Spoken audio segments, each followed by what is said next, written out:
Hello दोस्तों, मैं सचिन अरोड़ा एक बार फिर से आप सभी लोगों का स्वागत करता हूं अरोड़ा एजुकेटर के इस ऑफिशियल प्लेटफॉर्म पे। कैसे हैं आप सब? So I hope you all are doing great. आप सब बहुत बढ़िया होंगे। आज के इस सेशन में हम लोग बात करने वाले हैं आईबीपीएस आरआरबीपीओ क्लर्क कंप्यूटर क्वेश्चंस के 5 डेज 5 टेस्ट के डे 3 पर। डे 1 और डे 2 में हम लोगों ने बेस्ट 30 क्वेश्चंस देखे और आज के सेशन में हम लोग बात करेंगे बेस्ट 30 क्वेश्चंस पर। बहुत पेशेंस के साथ आपको आंसर करना है, क्वेश्चंस को पढ़ना है और एग्जाम में कोशिश करनी है कि 7 से 8 या 9 मिनट के अंदर अंदर आप कंप्यूटर के सेक्शन को कर पाएं। क्योंकि जितनी जल्दी आप 40 क्वेश्चंस को कर पाएंगे उतनी जल्दी आप दूसरे सेक्शन पर आ पाएंगे। तो आपको स्पीड भी बढ़ानी है और एक्यूरेसी पर भी ध्यान रखना है। तो चलिए एक बार जानते हैं और बेस्ट स्कोर करने की कोशिश करते हैं। अगर आपको ऐसा फील हो कि आपका कॉन्फिडेंस बूस्ट नहीं हो पा रहा है कंप्यूटर में और आप क्वेश्चन सही नहीं कर पा रहे हैं, तो इस बैच से भी आप कनेक्ट हो सकते हैं। आईबीपीएस आरआरबीपीओ क्लर्क बेस्ट बैच है, जहां वीडियोस, पीडीएफ, मॉक टेस्ट सब मिलने वाले हैं। टॉपिक वाइज, कॉन्सेप्ट वाइज और मिक्स करके भी, यानी टॉपिक वाइज एमसीक्यूज भी होंगे, टॉपिक वाइज कॉन्सेप्ट भी होंगे और इसके साथ साथ मॉक टेस्ट भी होंगे। कैसे ज्वाइन कर सकते हैं? अरोड़ा एजुकेटर ऐप पर जाइएगा iOS स्टोर या गूगल प्ले स्टोर से और वहां पे सर्च कर लीजिएगा आईबीपीएस आरआरबीपीओ। आपको ये बैच मिल जाएगा, ज्वाइन कर लीजिएगा। कोई भी कंफ्यूजन होता है तो दिए गए नंबर पे व्हाट्सएप करके भी आप कंफर्म कर सकते हैं। तो चलिए विदाउट फर्दर एडू बात करते हैं आज के सेशन में और ये जानने की कोशिश करते हैं कि एग्जाम में क्वेश्चन का लेवल कैसा रहेगा, कितने क्वेश्चन का आंसर आप कर पाएंगे। प्रीवियस सेशन में ये क्वेश्चन था जो मैंने आपको दिया था और आपने बहुत अच्छे से इसका आंसर देने की कोशिश करी। क्वेश्चन था which RAM is used in modern computer या laptop.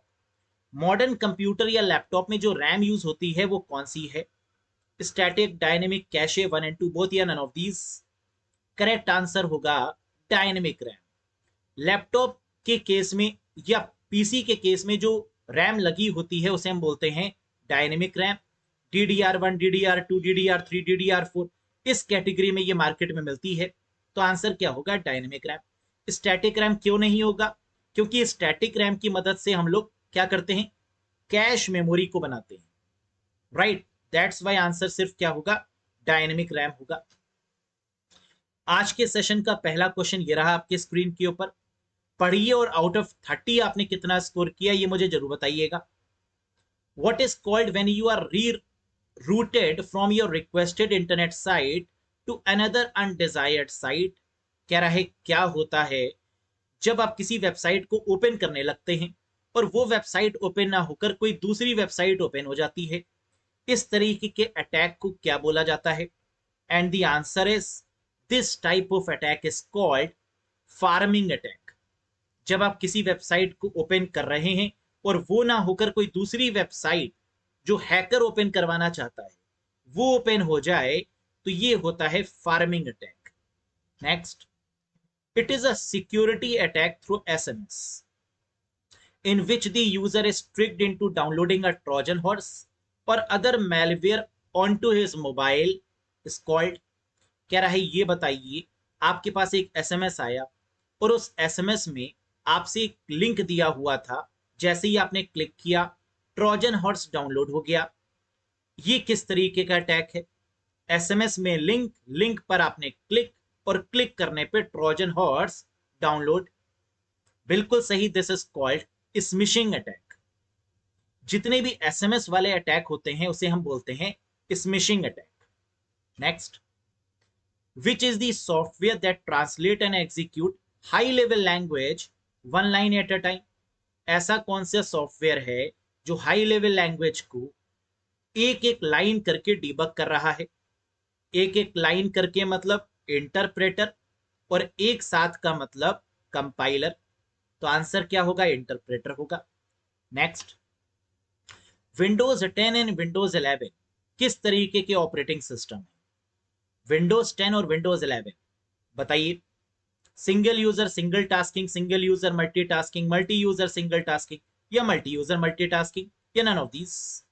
Very good, and the correct answer is multi user multitasking. कई सारे कैंडिडेट्स इसका गलत आंसर देते हैं। याद रखिएगा, लाइनेक्स, विंडोज 10, विंडोज 11 या फिर मैक ऑपरेटिंग सिस्टम, ये सब आपके multi user multitasking operating system है जिसका इस्तेमाल सर्वर में किया जाता है। तो बिल्कुल विंडोज 10 और 11 सर्वर में इस्तेमाल किए जाते हैं। Next, if you wish to extend the length of the network without having the signal degrade you would use, आप चाहते हैं नेटवर्क की लेंथ भी बढ़ जाए और सिग्नल भी कम ना हो, किस डिवाइस का यूज करेंगे? गेटवे, राउटर, मॉडेम, रिपीटर या स्विच? बिल्कुल सही करेक्ट आंसर होगा रिपीटर का। तो रिपीटर का काम क्या होता है? ये फिजिकल लेयर पर काम करता है ओएसआई मॉडल पे, और इसका काम होता है सिग्नल की लेंथ को इंक्रीज करना और सिग्नल को डिग्रेड भी नहीं होने देता। ज्यादातर टावर्स में ये लगे रहते हैं। Which function is use to calculate reminder in MS Excel 2021? Excel 2021 में रिमाइंडर को कैलकुलेट करने के लिए कौन से फंक्शन का यूज किया जाता है? और आप जानते होंगे मॉड्यूलस फंक्शन का यूज करते हैं जिसे मॉड के थ्रू रिप्रेजेंट किया जाता है। Next, for each instruction of a program in the memory the CPU goes through. कह रहे सीपीयू किस तरीके से काम करता है? सीपीयू कुछ ऐसे काम करता है कि आपसे इनपुट लेता है, फेच करता है, उसको डिकोड करता है, फिर उसको एग्जीक्यूट करता है, फिर स्टोर करता है। तो इसका मतलब सीपीयू 4 स्टेप्स में काम करता है: fetch, decode, execute, then storage. देख सकते हैं आप। Next, which type of security is provided by HTTPS? कह रहा है एचटीटीपीएस किस तरीके की सिक्योरिटी प्रोवाइड करती है? आपने देखा होगा जितनी भी पेमेंट गेटवे वाली वेबसाइट है जिसमें आप ई कॉमर्स रिलेटेड कोई भी पेमेंट करते हैं या मंगवाते हैं, ऐसी वेबसाइट की शुरुआत एचटीटीपीएस से होती है, hyper text transfer protocol secured. और ये सिक्योरिटी प्रोवाइड होती है एसएसएल यानी सिक्योर्ड सॉकेट लेयर और टीएलएस ट्रांसपोर्ट लेयर सिक्योरिटी के थ्रू। यानी आंसर बनेगा only 2 and 3, right? SSL secured socket layer और टीएलएस ट्रांसपोर्ट लेयर सिक्योरिटी। क्या ये क्वेश्चन समझ में आया? Very good. Which of the following is text browser? इनमें से ऐसा कौन सा ब्राउजर है जो टेक्स्ट सपोर्ट करता है? Internet Explorer, Edge, Netscape, Hot Java या लिंक्स? करेक्ट आंसर है लिंक्स एकमात्र एक ऐसा ब्राउजर है जो टेक्स्ट सपोर्ट करता है। यानी यहां ग्राफिक सपोर्ट नहीं की जा सकती, सिर्फ टेक्स्ट ही सपोर्ट होता है। और ये क्वेश्चन ऐसे भी एग्जाम में पूछते हैं कि लिंक्स किस तरीके का ब्राउजर है, तो आप उसमें ढूंढेंगे और लिखेंगे ये टेक्स्ट ब्राउजर है। टिक क्या लगाएंगे? Text browser. Next, which of the following can not be the part of an email address? Email address में क्या नहीं होता? पीरियड, @ स्पेस, अंडरस्कोर या नन ऑफ दीज? क्या नहीं होता? स्पेस नहीं होती, यानी थर्ड हो जाएगा करेक्ट जवाब। देखिए ईमेल में कहीं भी स्पेस नहीं दी जाती है, वो इनवैलिड होगा। Among the below given option, which option is invalid regarding cryptocurrency? क्या इन ऑप्शंस के तहत आप मुझे ये बताइए कि कौन सा पॉइंट इनवैलिड है क्रिप्टो करेंसी के रिगार्डिंग? पढ़िए, इट एग्जिस्ट डिजिटली और वर्चुअली। सही बात है, ये डिजिटली और वर्चुअली एग्जिस्ट करती है। ये डिसेंट्रलाइज्ड है, राइट? किसी का कंट्रोल नहीं, डिसेंट्रलाइज्ड है। First decentralised crypto currency was Ethereum, ये गलत हो गया। पहली डिसेंट्रलाइज्ड क्रिप्टो करेंसी कौन सी है? बिटकॉइन है, इथेरियम नहीं है। Bitcoin is a crypto currency, बिल्कुल बिटकॉइन एक क्रिप्टो करेंसी है। Satoshi is the smallest unit of the bitcoin crypto currency. Satoshi सबसे छोटी यूनिट को बोला जाता है और क्रिप्टो करेंसी के फाउंडर भी सतोशी नाकामोटो हैं, इस नाम से इनको जाना जाता है। इसलिए बिटकॉइन की स्मॉलेस्ट यूनिट क्या है? सतोशी है। Next, very very important one, Windows 10 कब आई और विंडोज 10 की सपोर्ट को कब एंड किया जाएगा? Windows 10 released on dash and support and on dash. Windows 10 आई 2015 में और इसका सपोर्ट एंड हो जाएगा 2025 में। End of release 2025। So the correct answer is option number 1। 10 साल के टाइम फ्रेम के लिए आई, 15 में आ गई और 25 में इसका कार्यकाल समाप्त हो जाएगा।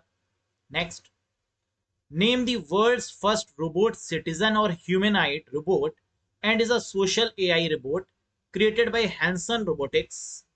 कह रहा है ऐसा कौन सा रोबोट है जिसको सिटीजनशिप मिली हुई है और वो ह्यूमनॉइड रोबोट के नाम से जाना जाता है, और बनाने वाले हैं Hanson. And the correct answer is Sophia. ये एक ऐसा रोबोट है, आप जानते होंगे, आपने पढ़ रखा होगा इसके बारे में, कि सोफिया रोबोट कैसा है जिसको एक सिटीजनशिप दी गई है, राइट। यूनिमेट क्या है? अगर सिर्फ इतना पूछा जाए कि दुनिया का पहला रोबोट कौन सा है, तो आंसर होगा यूनिमेट। अगर ये पूछें कि पहला ऐसा कौन सा रोबोट जिसे नागरिकता मिली हुई है, जिसे सिटीजनशिप दी गई है, ये होगा सोफिया। क्लियर है? और सोफिया की बात करें तो इसको किसने बनाया, इसके फाउंडर कौन है, इसके पापा कौन है? तो आंसर है डेविड हैंसन। डेविड हैंसन, ऊपर लिखा है ना, Hanson Robotics. Next, it is used to index keyword on Twitter and they help people follow topics in which they are interested. Twitter और एलोन मस्क का रिश्ता बहुत नजदीक रिश्ता हो गया है, और आप जानते हैं कि न्यूज़पेपर में इन दोनों के बारे में काफी चर्चा होती है, और ये दोनों एक दूसरे की कहीं ना कहीं बात करते ही रहते हैं, क्योंकि एलोन मस्क ने खरीद लिया। अब खरीद के वो समझ नहीं पा रहे हैं कि ट्विटर का करना क्या है ना, एक बड़ी दुविधा में है। तो मुझे बताइए कि इंडेक्स कीवर्ड क्या है जो ट्विटर में यूज होता है? बिल्कुल सही, हैशटैग का यूज होता है ट्विटर में। So the correct answer is hashtag. Next, it is the main international standard organisation for the world wide web and founded in 1994। बताइए।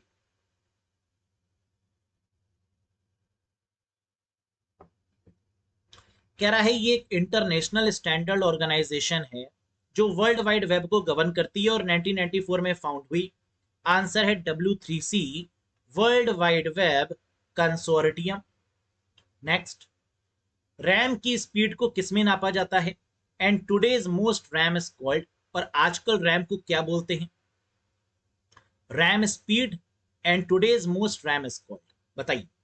Mega hertz, DDR, millions of cycle पर second. तो पहले पहले वाले question का answer ढूंढते हैं। RAM की स्पीड को किसमें मेजर करते हैं? आंसर है मेगा हर्स में, करेक्ट है। मिलियंस ऑफ साइकिल पर सेकंड, ये भी सही है। हर्स, ये भी सही है, यानी तीनों बोल सकते हैं। और फिर कह रहा है today's most RAM is called, और आजकल रैम को क्या बोलते हैं? DDR बोलते हैं, डबल डेटा रेट बोलते हैं। तो इसका मतलब इसके अकॉर्डिंग करेक्ट आंसर क्या होगा? फर्स्ट वन, मेगाहर्ट्ज और DDR। फर्मवेयर नहीं होगा, फ्लैश मेमोरी नहीं होगा, right. Next, which is the default duration of the undo message of Gmail account? Gmail में जब भी आप कोई मेल भेजते हैं, क्या वो मेल वापस मंगवा सकते हैं? यस और नो। मेल भेजने के बाद क्या वो मेल वापस लाया जा सकता है? आप कहेंगे सर ये कैसे पॉसिबल है? पॉसिबल है, लेकिन एक समय के अंदर। और वो बाय डिफॉल्ट समय क्या है? आंसर है 5 सेकेंड। 5 सेकेंड के अंदर बाय डिफॉल्ट ये वो समय है। अगर आपने मैसेज भेजा और 5 सेकेंड के अंदर आपने मंगवा लिया तो हो जाएगा, अदरवाइज टाटा बाय बाय कह लेगा और निकल लेगा वहां से। समझ में आ गई बात? तो जब आप कोई मैसेज भेजते हैं तो ध्यान देना, आज के बाद योर मैसेज है सेंड लिखा होता है और उसके आगे लिखा होता है अंडू व्यू मैसेज। आप अंडू भी कर सकते हैं तुरंत के तुरंत 5 सेकेंड के अंदर। समझ में आई? नेक्स्ट देखिए, which is the maximum duration of the undo message of Gmail account? ये अगला क्वेश्चन है। कह रहा है मैक्सिमम ड्यूरेशन क्या है? बाय डिफॉल्ट तो 5 सेकेंड के अंदर अंदर अंडू कर लेंगे आप, लेकिन क्या सेटिंग में जाकर कोई बदलाव भी किया जा सकता है? यस, जीमेल में सेटिंग में जाइए और वहां पर एक जनरल का ऑप्शन आपको मिलेगा, और जनरल में जाकर आप ये बदल सकते हैं कि आपका जो अंडू मैसेज है वो 5 सेकंड के बजाय 30 सेकंड तक आप कर सकते हैं उसको। तो ये अगर आप कर लेंगे तो 30 सेकंड के मेल को भी, जिसको आपने भेज दिया और 30 सेकंड हो गए हैं, उसको भी आप अंडू कर पाएंगे 30 सेकंड के अंदर अंदर। तो मैक्सिमम होता है 30 सेकेंड और बाय डिफॉल्ट होता है 5 सेकेंड, है ना, याद रखिएगा इसको। Next, the first dependent Indian OTT platform was dash launched by Reliance entertainment in 2008। OTT की फुल फॉर्म पूछी गई थी प्रीवियस ईयर में, बताइएगा मुझे क्या होती है इसकी फुल फॉर्म। यहां पूछा जा रहा है कि ओटीटी प्लेटफॉर्म सबसे पहला इंडियन डिपेंडेंट ओटीटी प्लेटफॉर्म का नाम बताइए जो रिलायंस एंटरटेनमेंट ने लॉन्च किया 2008 में। क्या होगा आंसर? Big flix. नाम सुना होगा, रिलायंस का बड़ा फेमस है बिग फ्लिक्स। और ओटीटी की फुल फॉर्म है ओवर द टॉप। आजकल जितने भी सीरीज आप देखते हैं या मूवीज देखते हैं ज्यादातर ओटीटी में आती हैं, और बॉयकॉट होने के बाद तो और भी ज्यादा मूवीज ओटीटी में आना शुरू हो गई हैं। ऐसा क्यों? ओटीटी फेमस क्यों हो रहा है डे बाय डे? इसके पीछे का रीजन साफ है। आजकल कोई फिक्स टाइम पर कोई सीरियल देखना पसंद नहीं करता या मूवी देखना पसंद नहीं करता, वो चाहता है हम किसी भी समय देख लें। और किसी भी समय देखने का मतलब क्या है? OTT is the best way, है ना, over the top is the best way. Netflix सबसे पॉपुलर है दुनिया का OTT platform. Alt Balaji, Eros now, hot star, ना, ये सब आपके क्या है? ओटीटी प्लेटफॉर्म है। Next, dash storage device that use integrated circuit assemblies to store data persistently, typically using flash memory। कह रहा है ऐसी कौन सी स्टोरेज डिवाइस है जो फ्लैश मेमोरी का इस्तेमाल करती है। खत्म। तो क्वेश्चन को लेंथी बनाया जाता है जबकि होता बड़ा आसान है। ऐसी कौन सी स्टोरेज डिवाइस जो फ्लैश मेमोरी होती है। फ्लैश मेमोरी कौन सी है? पेन ड्राइव है, मेमोरी कार्ड है और एसएसडी है। तो इसमें से क्या गिवन है? पेन ड्राइव गिवन है? नहीं। एसएसडी गिवन है? यस। आंसर हो जाएगा एसएसडी, सॉलिड स्टेट ड्राइव। और मेमोरी कार्ड भी आपकी फ्लैश मेमोरी है। Next, Instagram recently extend reel time limit to dash second and founder of Instagram is. Again दो क्वेश्चन पूछे यहां पर। कह रहा है इंस्टाग्राम में हाल ही में अपने रील्स के टाइम को बढ़ा दिया है, इसकी लिमिट को बढ़ा दिया है। कितना कर दिया है? 90 सेकेंड। और फाउंडर ऑफ इंस्टाग्राम कौन है? Kevin Systrom. ये हैं इंस्टाग्राम के फाउंडर। माइक क्रीगर भी हैं, है ना, केविन सिस्ट्रॉम भी हैं। सो the correct answer is 90 comma Kevin Systrom, that is the correct answer. समझ में आया? तो याद रखिएगा ये लेटेस्ट क्वेश्चन बनेगा क्योंकि ये काफी फेमस भी रहा। इंस्टाग्राम ने जो रील्स का जो टाइम होता है वो एक्सटेंड करके 90 सेकेंड कर दिया है ना, काफी चर्चा में रहा है, याद रखिएगा। तो इसका मतलब आपको ये भी देखना पड़ेगा कि सोशल मीडिया में क्या हलचल मच रही है। It refers to a type of modular plug normally used at the end of ethernet patch cable. कह रहा है बताइएगा ईथरनेट केबल मतलब लैन केबल में जो प्लग लगा होता है, जो कनेक्टर लगा होता है, उसे क्या बोलते हैं? And the answer is RJ45 connector. Ethernet cable कहें, लैन केबल कहें या यूटीपी केबल बोले, ये वाली केबल। और इसमें जो कनेक्टर लगा होता है इसे क्या बोलते हैं? RJ45 connector. जहां आरजे की फुल फॉर्म क्या है? Very good, registered jack. Registered jack. अगला question, in SQL which command is used to make permanent changes made by statement issue since the beginning of a transaction. कह रहा है ऐसा कौन सा एसक्यूएल कमांड है जो चेंजेस को परमानेंट कर लेता है? कमिट कमांड करता है चीजों को परमानेंट। एक बार जो कमिटमेंट कर ली फिर तो ये अपने आप की भी नहीं सुनता। ये है एसक्यूएल का कमिट कमांड, कमिट करने के लिए, परमानेंट करने के लिए। Next, pick the wrong one out. Very very famous question, आएगा ही आएगा यहां से क्वेश्चन। बताइए इसमें से कौन सा गलत है? एलेक्सा का अमेजॉन, सिरी एप्पल, नाउ गूगल, कोर्टाना का माइक्रोसॉफ्ट या बिक्सबी नोकिया। तो हम लोग जानते हैं ये वर्चुअल असिस्टेंट की बात हो रही है, डिजिटल असिस्टेंट की बात हो रही है।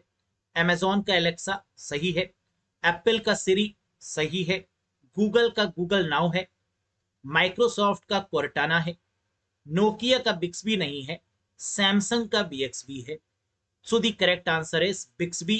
किसका है? सैमसंग का। ये है करेक्ट जवाब, तो ये रॉन्ग हो गया आपका। Next, it is a collection of cloud computing, productivity and collaboration tools, software and product developed and marketed by Google. कह रहा है गूगल के क्लाउड कंप्यूटिंग, प्रोडक्टिविटी और कोलैबोरेशन टूल, सॉफ्टवेयर जितने भी हैं, ये सब कहाँ मिलते हैं, किस नाम से मिलते हैं, किसके अंदर मिलते हैं? Google Now, Google Meet, Google hi, Google Workspace या Google business? Very good. Google Suite के नाम से इसको जाना जाता था और अब गूगल सूट बदल के हो गया है गूगल वर्क स्पेस। तो करेक्ट आंसर क्या होगा? गूगल वर्क स्पेस होगा। Next, what technology of memory is cache RAM usually?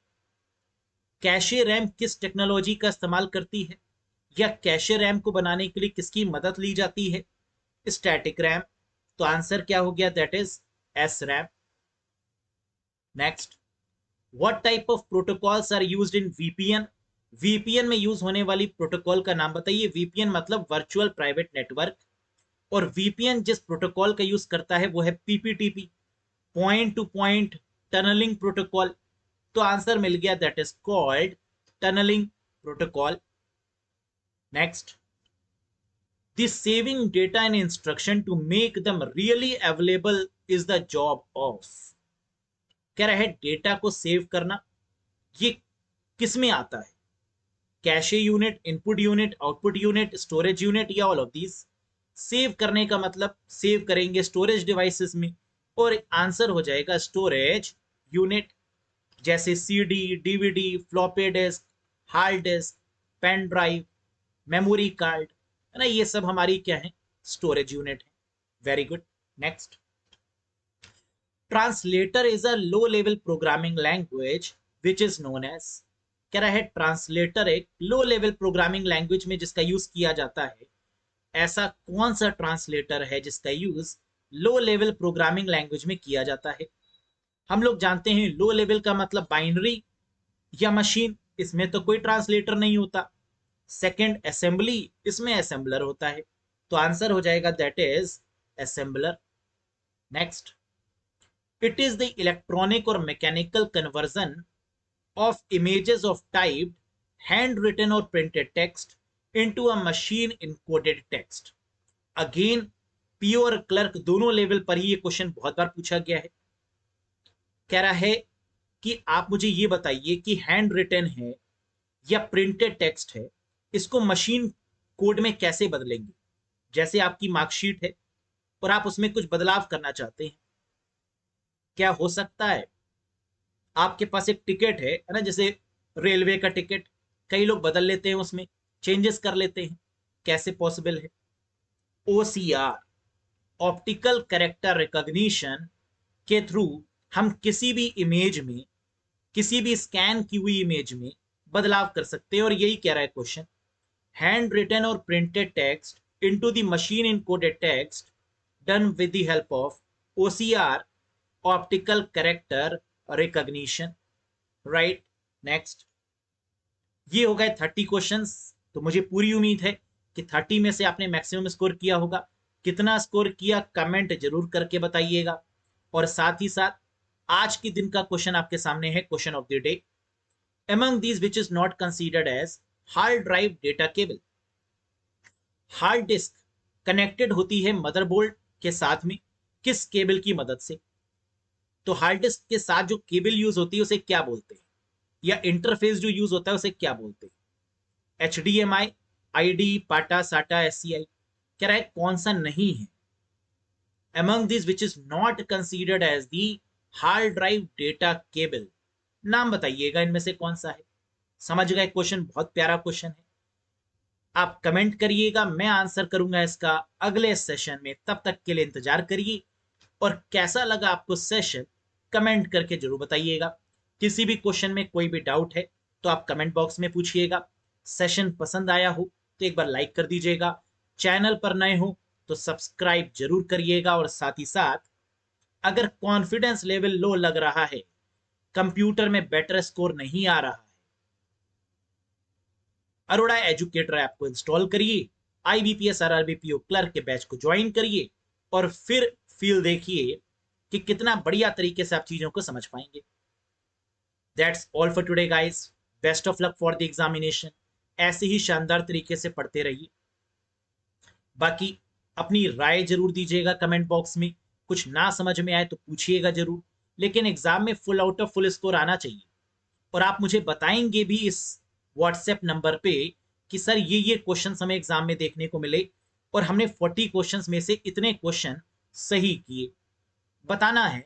और अगर डर लग रहा है कंप्यूटर में तो बढ़िया है, क्योंकि डर के आगे ही तो जीत है, राइट? जीतना तो है चाहे कुछ भी हो जाए। That's all for today guys, thank you very much, bye bye and take care.